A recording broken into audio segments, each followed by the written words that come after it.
Welcome to the Infernal Brotherhood of the scruffy-looking Nerf herders. In this episode of How to Play West End Games' Star Wars The Roleplaying Game 30th Anniversary Edition, we are discussing advanced Starship use. Starship combat is more than just dogfighting. You will at times be part of a fleet that is coordinating a jump through hyperspace to a predetermined coordinate in space. This can be for a myriad of reasons, but understanding the basic concept of hyperspace travel will keep you from running into a star or actually arriving when and where you're meant to. As with any travel, let alone space travel, there are dangers involved, and even the best hyperdrive can malfunction due to operator error or anomalies in space. In hyperspace, you are traveling faster than light, and your hyperdrive is powered by massive fusion generators. But even this advanced technology is useless without the correct astrogation. It will always take at least one full day to travel from one point in the galaxy to another, and depending on the frequency the route is mapped and traveled, it can take much longer. But it's still infinitely faster than traveling through space at sublight speeds. The Astrogation Gazetteer chart shows the standard duration to the locations in the films. Every hyperdrive is annotated with a multiplier. This will modify the duration by speeding up the trip or slowing it down, depending on if the modifier is less than or greater than 1. Many ships even carry backup hyperdrives, not unlike a spare tire in a car, for the very same reason. You don't want to be stuck in the vacuum of space, unable to contact anyone, and vulnerable to everything for an undetermined amount of time. Of course, not all starships are equipped with a hyperdrive, as they are traditionally launched from larger ships with them.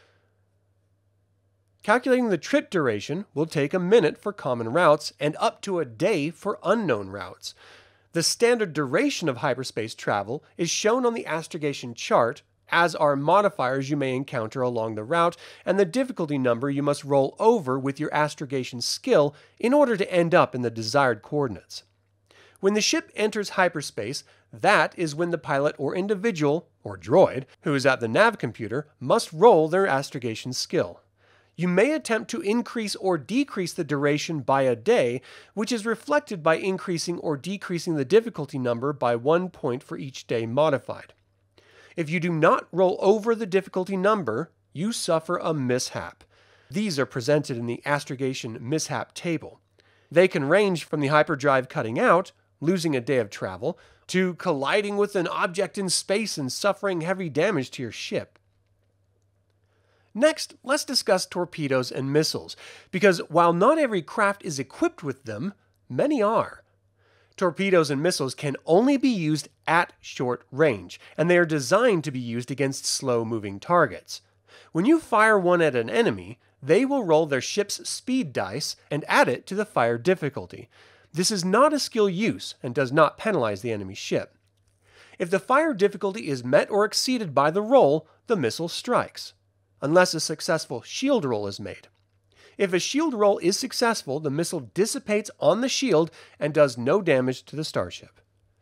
You may find yourself being engaged by multiple starships, or you may be engaging a single starship with multiple allies. In this case, we would defer to the Multiship Combat rules. Each ship begins at short, medium, or long range.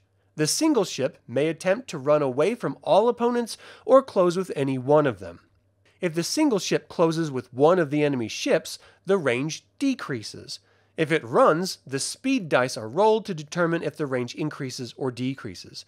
Each enemy ship follows the same range modification rules.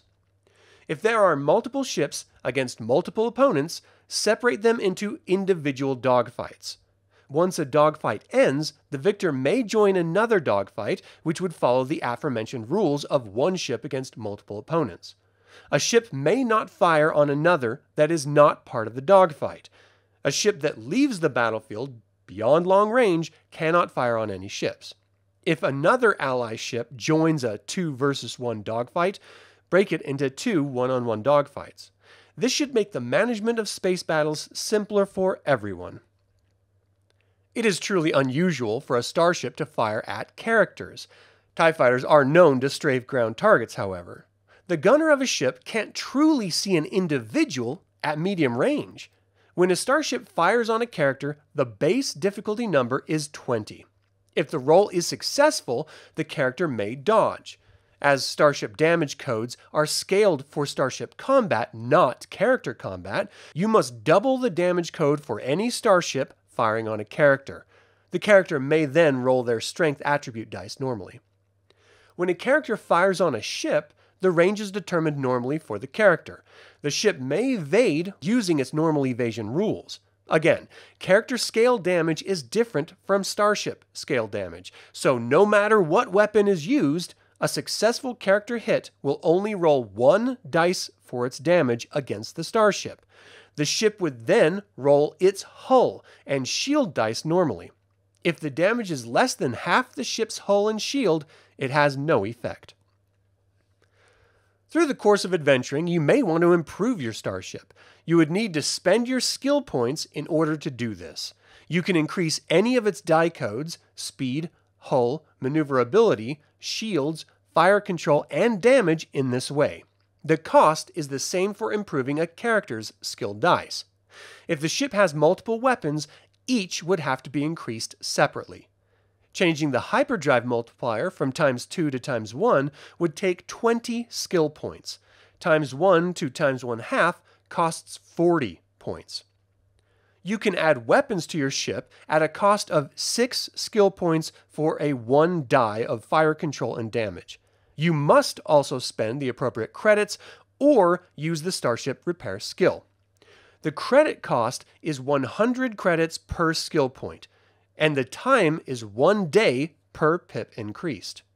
If the Starship repair skill is used, it can only be improved up to the repair skill die codes, so a 4D skill can only increase a Starship stat up to 4D.